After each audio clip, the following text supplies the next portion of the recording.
Hey y'all, what's going on? It is Barb Meets World, and we are here to discuss the Real Housewives of Potomac's Season 9, Episode 9, Mediation Nation. Y'all already know, but before we get into all that, y'all go ahead and hit that like button for me. It helps me and my channel in terms of the algorithm. It helps me attract new subscribers such as yourself. So go ahead and hit that like button. If you're not already a subscriber, hit the subscription button. Become a Barb's babe. I would love to have you. Also, let me know your thoughts and opinions on the episode and my commentary in the comment section below, because I love to keep the conversation going. Also, hit the notification bell so you know every single time I make an upload, and share me with all of your people. Okay, and we're here. What's going on, y'all? We're here. We're here to discuss. Ooh, let me fix my necklace. See, I'm all over the place, y'all.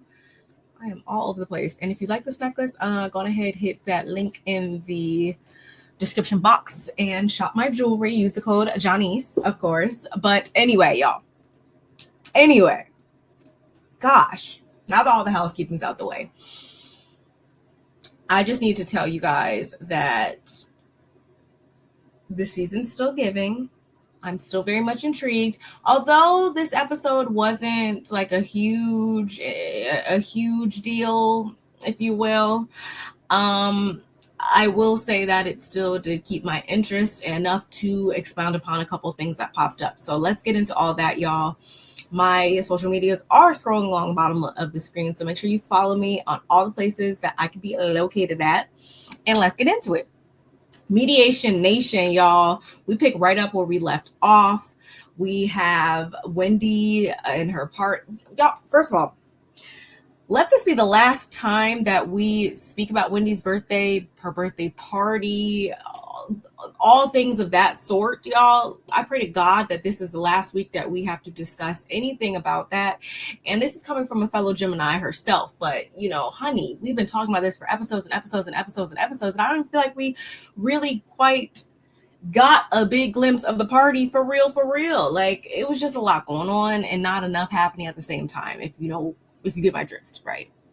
So Mia actually cleaned up that messy statement she made last week about, you know, the whole baby daddies of it all. Yeah, she actually cleaned that up enough to where what she meant was, allegedly, is that her oldest son, so not only does he have his own dad over there, but she was, I guess, married to him at one point too. She has an ex-husband. She was married before Gordon. I didn't know that. I thought this was her first marriage. I thought this was his second marriage or so.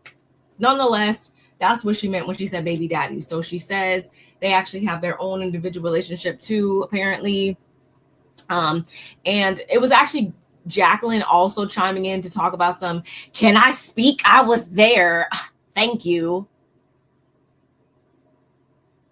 Girl, again, you don't even go here. In my mind, Jacqueline doesn't even go here. So every time she opens up her trap to say something or command everyone's attention, I'm just looking the other way because I'm like, girl, why are you here? Why are you talking?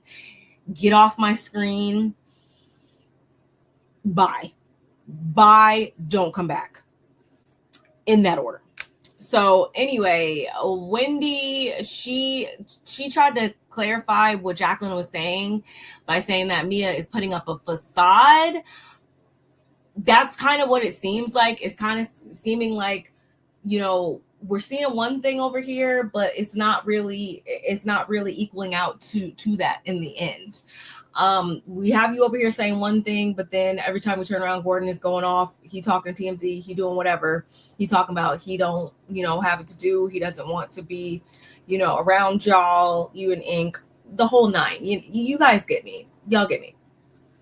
Anyway, so we get all that. Now, so Mia is big mad with Gizelle to the point that she's talking about how Gizelle is nitpicking and critiquing her, and she just has so much to say because last time she checked, just because she told them that that's what she was going to do, you know, her and Ink were going to take some space or whatever, it's still her life. It's still her party. She can cry if she wants to, pretty much is what she was getting at, and she's just going to navigate that situation how she sees fit. So that was her again admitting to us that she's been doing nothing but blowing smoke up our asses. Yeah, y'all. If you guys didn't know, that's what she meant by it.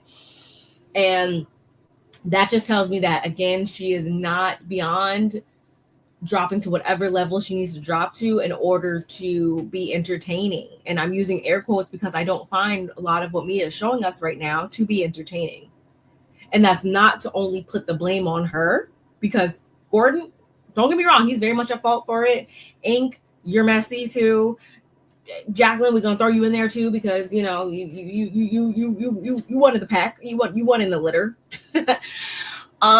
I don't like how Mia is navigating the situation. I don't, and it's not becoming, it's not entertaining, it's none of those things, in my opinion.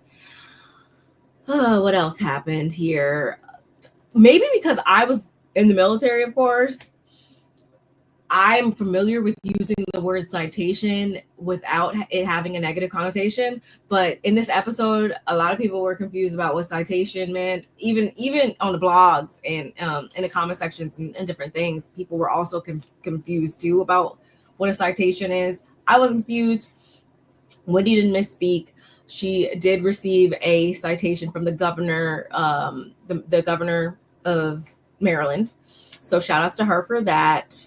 Stacey and Ashley. Stacey and Ashley. That's actually a good name, right?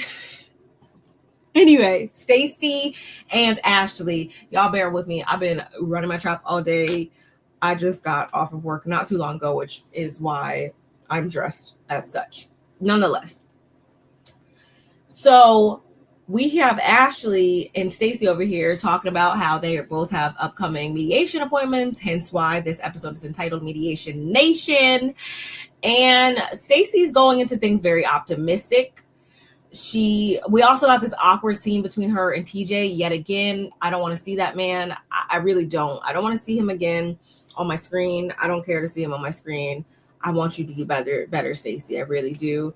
But she was letting Ashley know that she's being optimistic as far as, you know, this divorce, because she just wants to move in a fair and respectful way. That's kind of how they've always handled things, and she's just going to move to that same tune. Ashley's over here like, girl,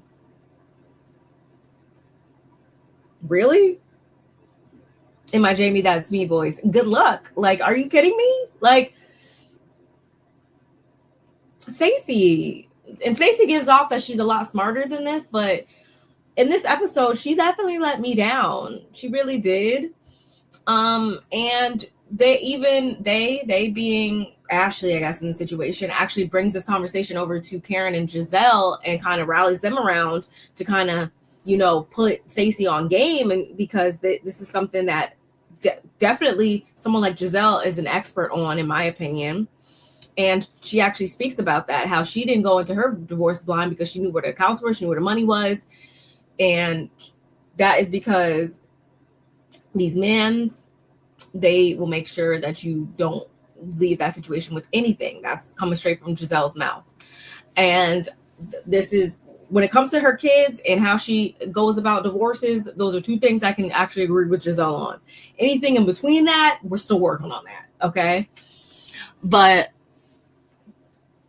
again, Stacey's talking about how they never fight, or they said that 20 years ago when they first, you know, started this thing, they weren't going to fight, they weren't going to argue, they weren't going to do any of that. So she's confident that, you know, she knows the man that she married and stuff.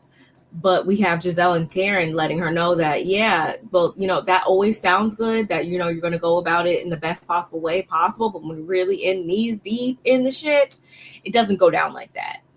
And mama, you might know the man that you married, but you damn sure don't know the man that you're divorcing. And Karen actually had to clarify that even more by saying, you were just the one telling us that you guys grew apart. So yeah, you damn sure don't know the man that you're divorcing. And honestly, I can't fault them for saying that. You would have thought that Stacey would have taken heed to some of this, but she didn't really seem to do that. And on one hand, I'm like, well, honestly, the mediation was in a couple days, from this point.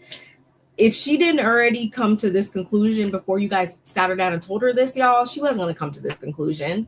She has way too much trust in her heart. And I mean, I do hope it works out for her, but we see later on in the episode that it doesn't look like it's going in that direction right now. Wendy has a beautiful family moment. Things actually came full circle at the party between her and Eddie's family, his siblings and stuff like that. They share some beautiful moments, some hugs. They even get a little bit emotional. I thought that was amazing. I hope that they still have been, building on this relationship. She's hoping that the whole family, and parents included, can come around later on and they can get together. And I hope that's exactly what they get, because that's what both her and Eddie want. He was absolutely beaming, and I know we call him Happy Eddie all the time, but I feel like this was a whole other level of happiness for him. The only other thing I want to bring up in this first scene, y'all, is how Karen was so quick to come to Mia's defense when they were all, speaking on how she's been moving so oddly. And I'm just like, did you guys understand why Karen, of all people, was doing that? And I get it. We're not going to move the goalpost, even if it's somebody you don't like. But it's just like to go and start getting caping for her and going, being the first person to come to her defense was insane to me, in my opinion. I just want to know if you guys caught that. Moving on. Did you guys also catch what was that conversation about between TJ and Ray when he started to talk about how new hosts make $56,000 bonuses or something like that? Like, what was he talking about? Because you can't tell me production didn't leave that clip in for no reason.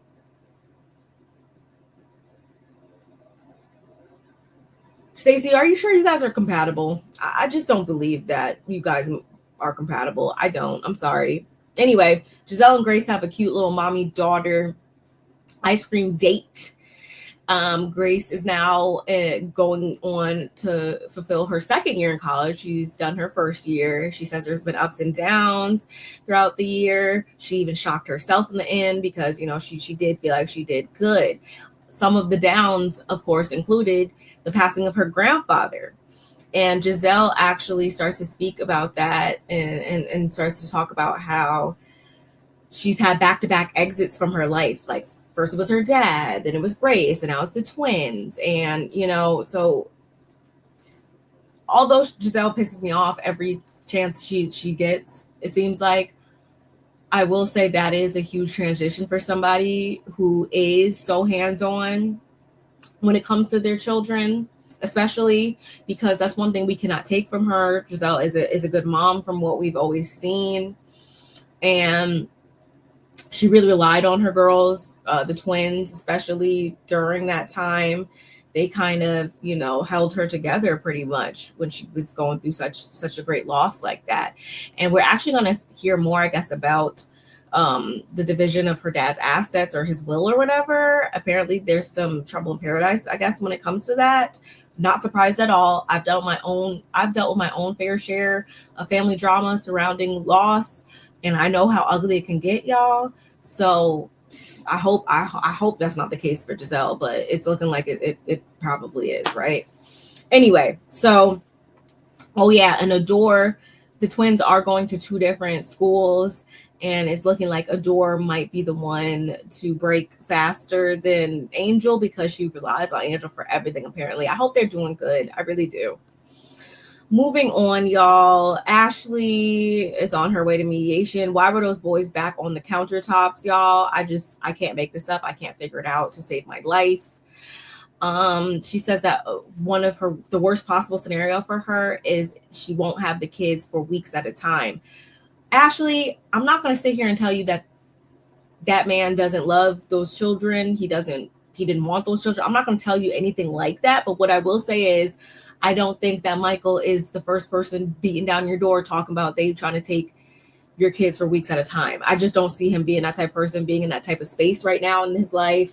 He's a man of a particular age. He's a man of a particular type of extracurricular activities. And I just don't see him. I don't see him wanting to have those kids more than a little bit. I don't. And you guys might think that's harsh, but it is what it is. And her even talking about like just the way that she speaks on what is going on between her and Michael and the state that they are in right now. Very negative, very much giving me the idea that something must have occurred other than just, you know, arguments over, you know, divorce and everything. Like she really was speaking as if they're like in a super bad space to the point that she can't even look the man in his eyes. And I'm just like, where did that come from? Y'all, did I miss something? Y'all let me know in the comments. Moving on. Kay buying Chick-fil-A for Greg's office, aka her boss and coworkers. I didn't stutter when I said that, y'all, and I meant every word, because Kay, you want to say in your tagline that you're a boss that owns a business, that minds her business and stands on business. I don't see that in this scene. I don't see that in the scene at all. I don't particularly like Greg for you, but who am I to speak on people's relationships? And honestly, I really like Kay, but I'm starting to understand why some people are saying like she isn't really giving in a full-time capacity right now. They're not really understanding why she was made full-time. And honestly, I'm kind of understanding that too now, because it's the second scene we're getting, I feel like, of her doing her own thing. And it's like, I much rather would see her in her own business. We only saw her in her own business for like 5 minutes during like an opening scene, like an episode or two ago. But now we're over here in his business with his folks and stuff that he's got employed. He's employing you. He's made mattressing and ruling you. Shout out to the diva Erica De Niro TV.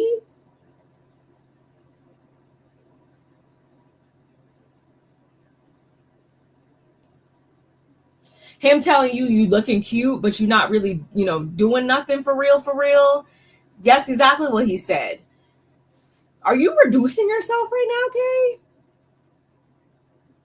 Willingly you're reducing yourself, because you go on to talk about how he's giving caveman and want his dinner ready, hot on the table pretty much when he comes through the door. He's expecting you to do all these things when it comes to your business. And I'm just like, I don't even like that, because he shouldn't be looking for you. There's nothing wrong with assisting your partners with business stuff or whatever. Like sometimes that does happen by default. A lot of times it seems like it. So I'm not going to say in every situation is one partner trying to take advantage of the other one. But in this case, it's just like she seems like she's the type of person who's just giving out all this energy and pouring into all these cups, and his cup and his kid's cup and this cup and that cup. And who's pouring into your cup? And although you might not need your cup poured into sometime, you might feel like you got your stuff, like you said, on autopilot. But he should be speaking to you in a way that is uplifting and encouraging you to then, why haven't you opened your second business then? Why are you jumping over here with him and his business? That's not what I want to see on my screen. It's just not. Sorry. You're 35, he's 42. She should work on being unhinged. Like what? She gives him his lawsuit update. She says things are looking positive for her, according to her lawyer. The fight last year had a negative impact on her relationship, and one of his biggest fears was something happening to her. So it moved him to feel as though he doesn't like this for her. I'm like, does he not like this for her because of that, or does he not like this for her because of everything I just said prior to? Because we're seeing into the depths of y'all's relationship and realizing that she could maybe do better. Just saying. Kay, remain a Stewart, please. Do not feed into any of this, please. Just remain a Stewart. Continue doing what you're doing. And that's what I want to see. Because I do want you to come back next season, but like we just need you to up the ante a little bit more, because it's hard to actually defend you right now. It kind of is. Anything else I need to say about that? Like, you're willingly subscribing to this lifestyle is what it seems like, but then are wondering why he's looking at you to be a subscriber to his lifestyle. Like, I don't get it. Anyway, Karen, Gizelle, Ashley, Stacey, and Wendy meet up for lunch. I couldn't stand Stacey's foundation color in this scene, y'all. I'm sorry, I just could not. Nonetheless, they meet up for lunch. A cocky and a key, or some girl gossip, some a quick little cute little conversation, if you will. Gizelle says Wendy has glasses to match every outfit. I'm like, girl, Gizelle, it's 2024. We all got glasses to match every outfit, okay? This is why you need a stylist. Anyway, Stacey says her mediation didn't go well per se, and they have a very old school marriage where he manages the finances pretty much. She hasn't paid a bill in like 15 years. So she realized there's a lot that she just doesn't know about. And she even went as far as to say some stuff popped up with her name on it. She's like, what is this, my name on it? Wendy actually empathizes with that type of marriage in which she doesn't even know, who collects her mortgage, when it's due, etc. And she feels like after this conversation with Stacey, she is actually looking toward getting more informed on the financial aspects of their home. Okay, let me just stop here. So I just want to say that everybody's marriage is different. I'm not saying anything is more right or wrong than another version of how you do your marriage. But in this case, in my case, this is coming. My husband, he has a lot of bills that he takes care of. I have a lot of bills that I take care of. We're both our names are on everything, and we're aware of what our names are on. Like I said, he handles certain things. I handle other things. That works for us. That's a way that we divide the responsibility of certain things. But at no point is he not knowing, or am I not knowing about, what's getting taken care of, what's due. I know who collects our mortgage. Shout outs to Mr. Cooper. I know when it's due and stuff like that. We have joint emails. We do have some joint accounts. And again, that just works for us. But for anybody to be in 2024 and just having zero inkling as to what the finances are looking like in your household, even if you're not the one that is spearheading, handling them, like you should at least know enough to where, and let's say it's not even to go down a negative rabbit hole with this stuff as much as it's to say, like, also, what about those times when someone falls ill? What happens during those times where somebody unexpectedly loses their life, gets sick, what have you, gets laid off, whatever it is. You don't ever want to be in a position where like you can't handle, like you can't automatically jump into the role and continue to fulfill those obligations, those financial obligations. I feel like right now, if I had to go and be gone for a 7-month deployment somewhere or something like that, if I was in the military again, hypothetically speaking, okay, my husband could 100% handle everything at that point. And just like when he goes away for trainings, work, schools, different things, I can handle things or whatever.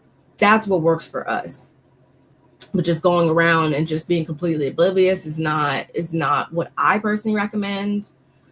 So yeah, that's all I'm going to say about that. A lot of people had issues with how Wendy was empathizing with this, like expecting for her to, basically know way better, being the person who has 4 degrees, we just would expect more from you. And it's just like, remember everything I just said, 1, and 2, y'all have to remember that just because somebody is really good in one arena doesn't mean that they're good in other arenas. And I mean, but what I mean is, remember when Wendy was like starting her candle line and, different things, like there's different, like I don't believe any of her degrees are in business or accounting or, any in marketing, any of those type of things. So with that being said, she's probably not as savvy when it comes to, again, do a business plan, how to start up a business, how to do certain things. So in their household, she probably, and just as she said, she handles things with the kids, whatever. She spearheads the things that complement her strengths better, maybe. And that's what, and Eddie does the same or whatever. So again, just because we're looking at her as some astute, scholarly being doesn't mean that she shares that same level of knowledge and expertise as it pertains to every single component to make, a house run, to make, to make the situation, y'all get what I'm saying. Moving on. In Ashley's case, it was one and done. They did not reach an agreement. She didn't make any eye contact with him. He wants to enforce a confidentiality / perpetuity clause, meaning she will not be able to talk about him on the show. She would never be able to say anything disparaging about him in public and the media, anything like that. It was 9 hours total. As far as custody, he'll get 10 days a month. Like I said earlier, that's probably 10 too many. Anyway, she doesn't want to sign it, the perpetuity confidentiality clause agreement or whatever. She can now either file a public complaint or the lawyers can come to some sort of agreement. And she's kind of hoping for the latter of the two. I loved when Karen said that silence is called alimony. And I'm like, honestly, that's one thing I have to agree with too. I'm sitting here fully married, fully all the things. I don't care. In Ashley's case, like, yeah, I would be looking to come up off the situation with something. I damn sure would, especially if you're asking for something like that. But honestly, I feel like she could get that dismissed because it's like he agreed to be talked about when he signed up to be on the show seasons prior. Just saying, she can't control, as she said, what other people say about him. And again, if it was me, I would be like, okay, well, I need, a $25K deposit in my account every 2 weeks. It would be something along those lines. It would be something, because you're asking me a whole hell of a lot. And you know that Ashley's claim to fame on the show is quote unquote telling what's going on in her life or whatever. And that could be a point of contention for her down the line. So I wouldn't sign it either, to be honest with you. Karen and Raven have lunch. Nothing really too crazy about this scene, except for the fact that Karen is continuing to trying to gather around her family members. We saw it was her cousin the other week. Now it's Raven coming to her defense.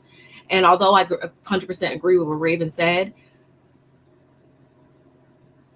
Karen, you should have just left her out of it. I really do feel like that. Raven said, anyone who approaches the situation and is not first and foremost concerned about your health and well-being is not a friend of yours. I 100% agree with that, but your mom, I don't think she's been 100% transparent about how we arrived at this situation. I don't. I do understand you're gonna get in that ring and you're gonna start windmilling for your people. I get it. I would do the same thing to a degree. To a degree. I don't defend DUIs.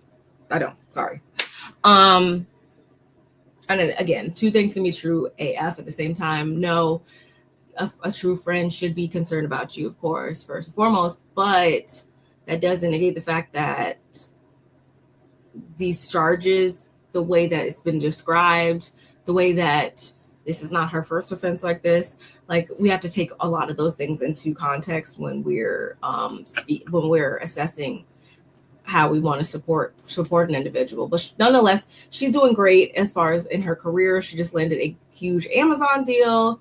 She's doing great in her marketing career. I'm like, yes, I'm doing good in my marketing career too. I understand. I'm glad to hear it. So shout out to Raven.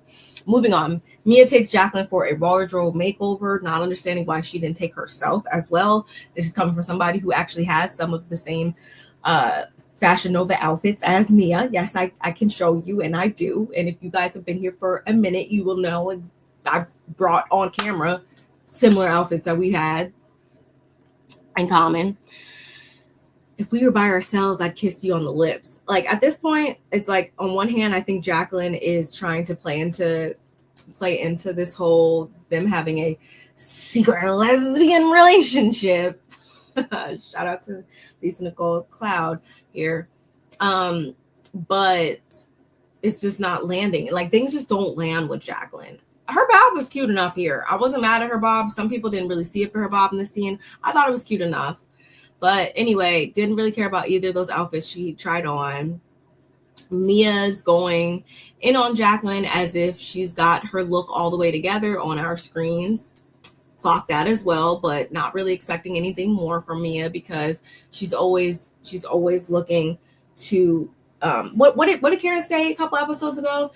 Mia will stand on Jesus Christ's back, or the Lord's back himself, if it means, getting a leg up on folks, or whatever, however she put it. We've seen that time and time again. We've seen her do that off the backs of Jacqueline, her mother, freaking Gordon, whoever else. Like, there's nothing off limits when it comes to Mia, in my opinion. Don't care about PPP or whatever, PP, whatever. Mia says they haven't agreed to be in a relationship until recently.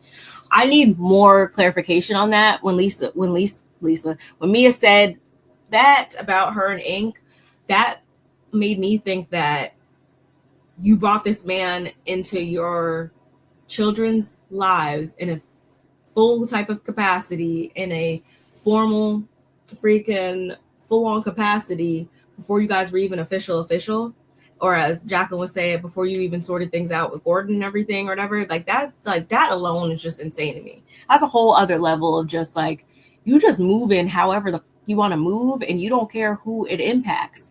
And the ugly part of that is that it's impacting the kids, and the kids that you're so supposedly trying to protect so much. Just saying. Mia tells Jacqueline how she's upset with Gizelle, what Gizelle said at the party. Jacqueline says Giselle's mad. She ain't got one man. You got like 3 or 4, to include herself. She didn't say that last part. But anyway,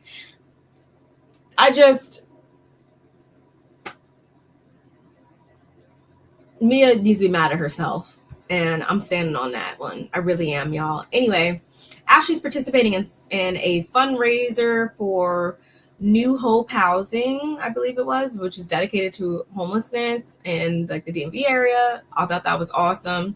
So all the ladies bring out their kids. I thought that's cute. I like to see more of that. I want to see more families, more kids, more.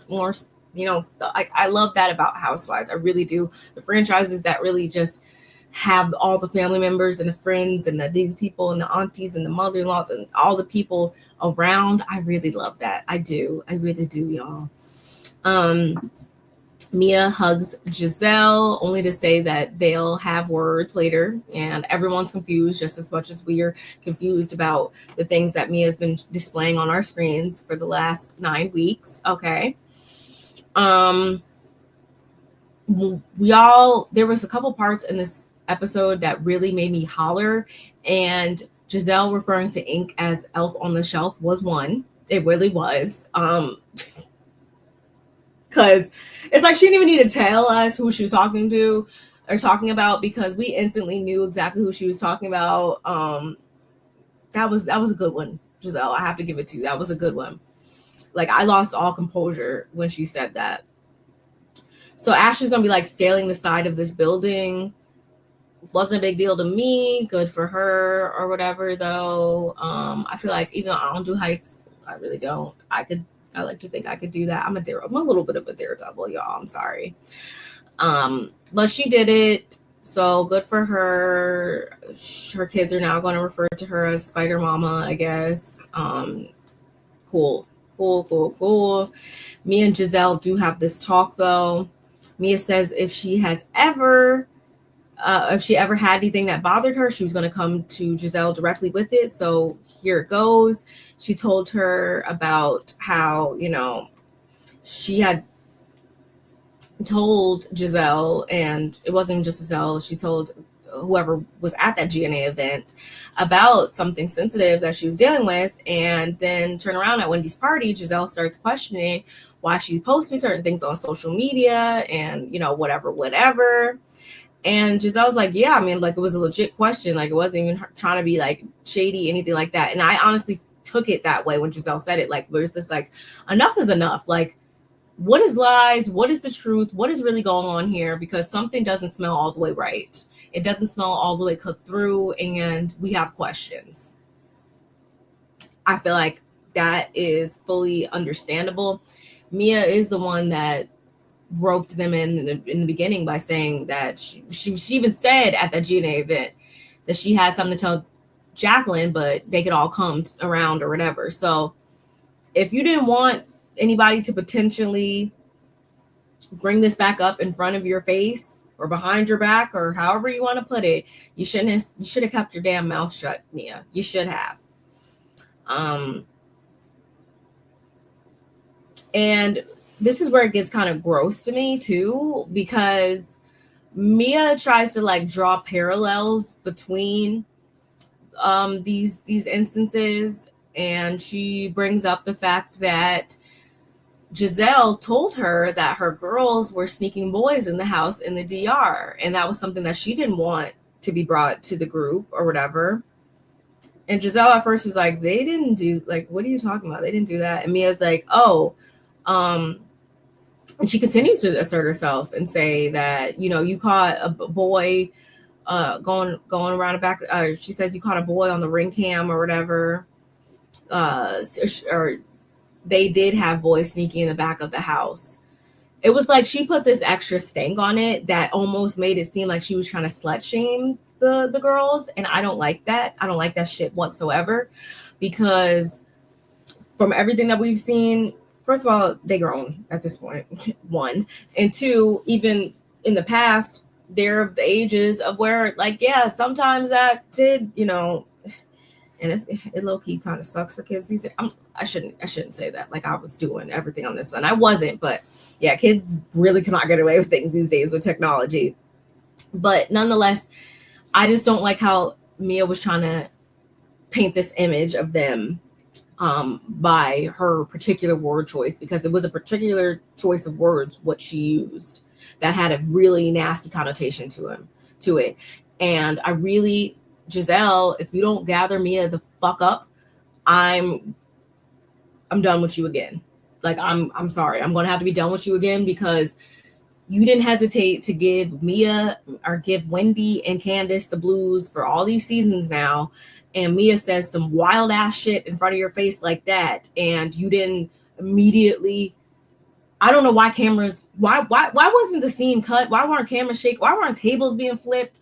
I don't know. And by no means, y'all, am I trying to be a poster child for violence, but there's just certain things you can't say to me, and I like to think that we all have that. We all have that to a degree. There's certain things, certain ways you can't speak to us, handle us, do to us, whatever. And I always thought that for Gizelle, this was one of those areas. Her girls, her kids, and stuff like that. We've seen her, you know, we've seen her go to bat for them for even less. Shout outs to some of the issues she's pressed between Wendy and Grace specifically. You guys remember that when she alleged that Wendy looked at Grace cockeyed crazy that season? Yeah, we know. So I was just really taken aback by it, and it was almost like, I guess Gizelle, she was just taken aback completely that Mia would really try to go that way with her. It's got to be that the case, because you mean to excuse me, y'all, hiccups. You mean to tell me, like, why wasn't her like Gizelle? So you better give Mia the blues about this. You better rip her a new one over this. We're counting on you to do that, because that was nasty work through and through. And she did speak on how Gizelle says that she's taking it all in, but she will react. I'm going to hold you to that. I'm going to really hold you to that. And the last thing I will leave you guys with is y'all, when Karen said Mia is probably dealing with the stress of juggling a pimp pimping village, y'all. I once again lost it. I couldn't have said it worse. I mean, I couldn't have said it better, worse, same difference in this case, worse or better. But when I tell you guys, I was screaming when she said that, oh my God, I couldn't keep myself together. Oh. And yeah, we did get the mid-season trailer, y'all. Jacqueline and Ashley kissing. What the fuck is that about? Kei and Greg are really going to work my nerves. He mainly is going to probably work my nerves even more. We already talked about how Gizelle is having issues settling her dad's affairs and stuff. Stacey asking if TJ will stay if she does decide to see other people. Who really cares? I wouldn't. Karen versus Wendy by way of Stacey and the Dookie party. Apparently there's supposed to be some type of Dookie party is what I gathered based on the piles of poop that I've seen everywhere. I was like, oh my God, do they go over to Salt Lake City and Brownman's house real quick? Sorry, Brownman. Nonetheless, the rest of the season looks like it's going to continue to give. I enjoyed this episode, y'all. I hope you enjoyed my commentary, of course, as always, because I enjoyed bumping my gums up here for y'all's entertainment. And yeah, don't forget to like the video if you haven't already, and I will see you guys in the next one.